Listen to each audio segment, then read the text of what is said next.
In this lecture, we'll be covering Semrush. SEM stands for Search Engine Marketing. This tool is my absolute favorite for honing in on what exactly your competitors are doing with both paid and organic search. So let's go ahead, semrush.com. Okay, from this section, you can put in any competitor or any website that you want to look into right here at the top. I'm going to put in HubSpot.com. They're a huge marketing company.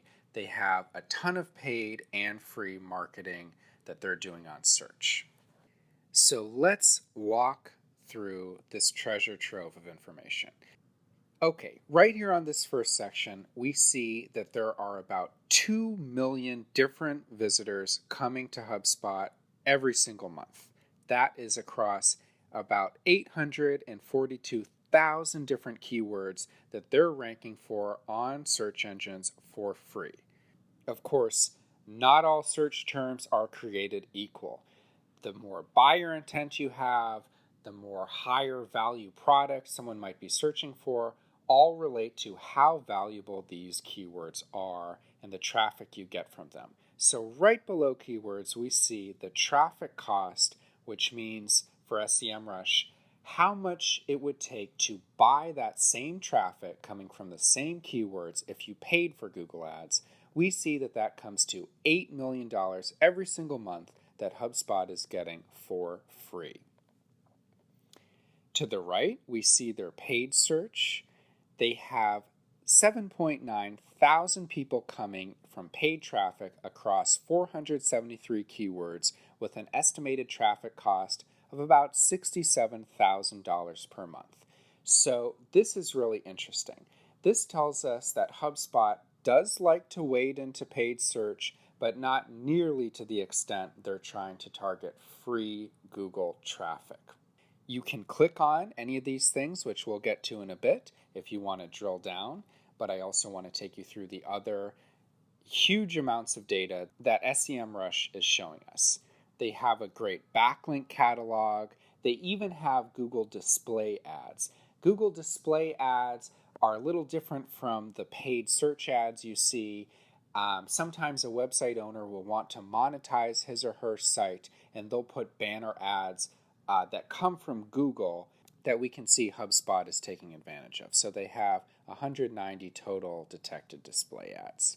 If you scroll down, you can see this really cool graph that charts the rise, or as the case may be, the fall, or even the stability of their marketing efforts.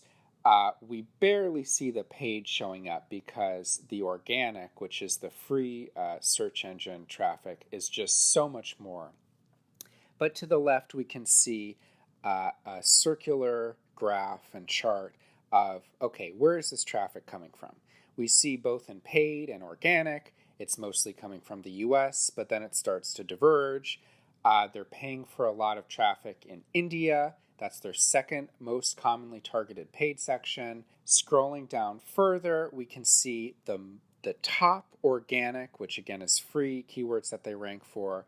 We see the volume, the position, how much it would cost to buy that, etc.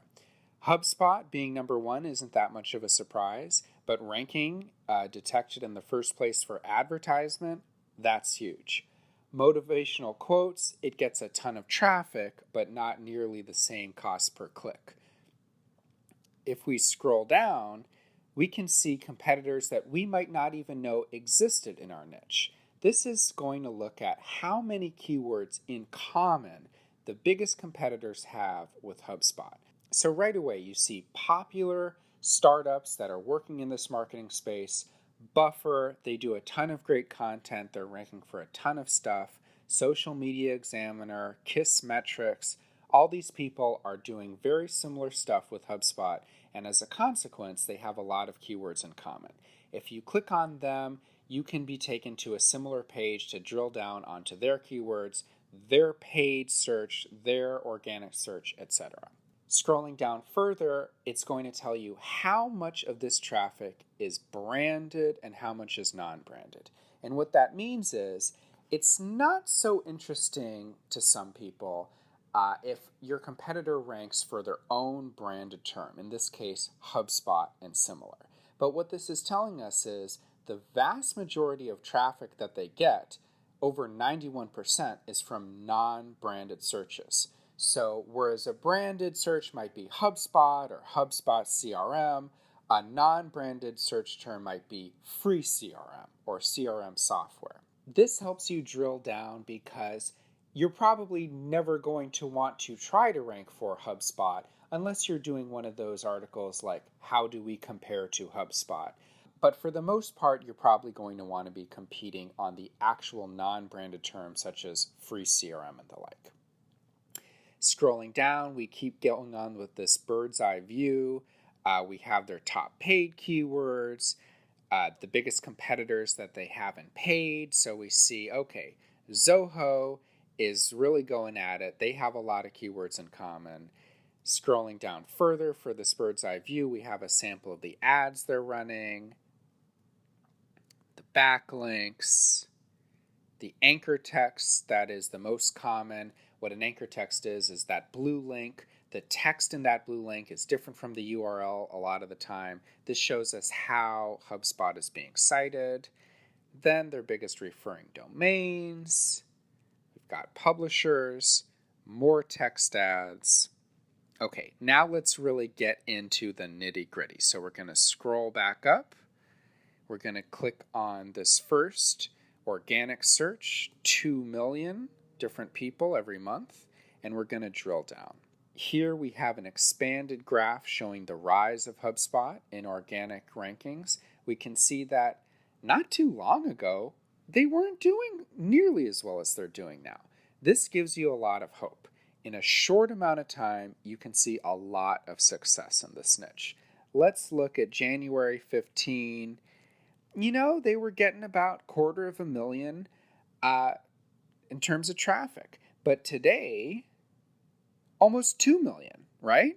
So they have they've gone up by, say, 8.5 times the amount of traffic they're getting in just a few short years. If you scroll down, you really get a good view as to where this traffic is coming from. You can sort it by the volume, the difficulty it would take to rank, the cost, etc. My two favorite things to sort by is the default traffic percentage, which tells you how much of the traffic out of all of your target domain, in this case HubSpot, is coming from a particular term. My favorite thing to sort by is actually the cost percentage, so I'm going to click that.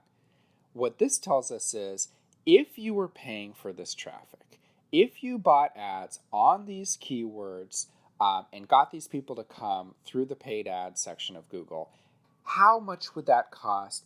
And when you combine that with how much traffic you're getting, how valuable is this particular traffic in terms of both cost and volume to this target domain's business? So sorting by that, we see the biggest thing is HubSpot, and a ton of people, 135,000 people a month are searching for HubSpot. And as people compete to also pay for ads on the HubSpot term, you'll see that that's actually quite valuable. It's $5.59 to buy an ad on Google for this term. So a ton of traffic, a decent cost per click, that's why this is first. The second one, a non-branded term, actually has less of a volume. Less people are searching for advertisement than HubSpot. So you've really made it at that point. It has a similar cost per click, $5.47, but we see a much, much lower cost percentage is coming from this. Why? That has to do with the volume, it has to do with the cost per click, etc. There's a lot of competition, there's way more results for advertisement. As we start going lower down the list, we start getting some really good ideas for how we might want to position ourselves as a HubSpot competitor. CRM. Great term, obviously, if you have a CRM. Looking at the keyword difficulty, though, we see that's an 89. So there's only 100 spots. That is pretty high up there. That is pretty difficult. If we start going down, we see, okay, follow-up email. That's only about a 60. that is much easier to rank for. We see the CPC is actually higher. People want to buy advertising related to this follow-up email stuff. People are selling tools, services, etc. that help integrate with your follow-up email workflow. If you keep scrolling, you'll see a whole bunch of these great terms that you can start integrating into your content calendar if you want to compete with HubSpot for these terms. Scroll down more, and you see we're only on page 1 out of over 8,000. So you have a ton of stuff to work with. Let's go back and see the same type of data for their paid search campaigns. Okay, we're going to click the 7.9 thousand. That refers to the volume of traffic that they're getting. And what this is going to let us do, it's actually really cool. We're going to see exactly what they're putting on particular ads for particular keywords. All right, the first is HubSpot. They don't want their competitors being the only people to put ads on HubSpot. They want to get in on that action too. If you go where it says ad, if you hover over this, you can actually see the exact ad they use for this precise keyword. We see the title, we see the URL, and we see the ad copy. There is a ton of what's called split testing done to perfect these ads. Changing one word, changing punctuation.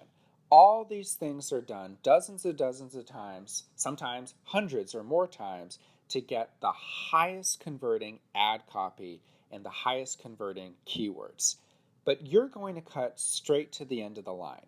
You're not going to be trying what they tried to do 2 years ago and failed at.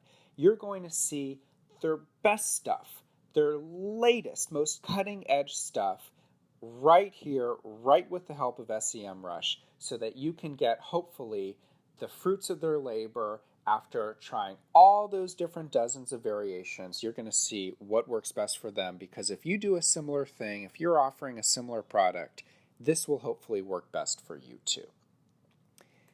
You can see all this stuff, free CRM, etc. I think this is a really great way to save money on marketing agencies by cutting out all of that early work, cutting straight to the end of the line, and getting the best stuff. Obviously, you'll want to change the copy a little bit to reflect your brand and what you're selling. If we go back again, we can see there's a different category for display advertising. So if we click on that, we can see some of their banner ads that they're posting across the web. So if we scroll, we see the publishers that they're working with. So blackberryseeker.com. They've got 2 ads over there. Great. Let's click on that. These are the type of ads that you see on this blackberryseeker.com. We have the time seen, so are they coming back for more? Did they like their campaign and did they want to do it again? We see the advertiser, we see the days seen. This is going to give you a good insight as to whether or not this is the type of neighborhood you want to join. Is it more than HubSpot? Is it other people in your niche, etc.?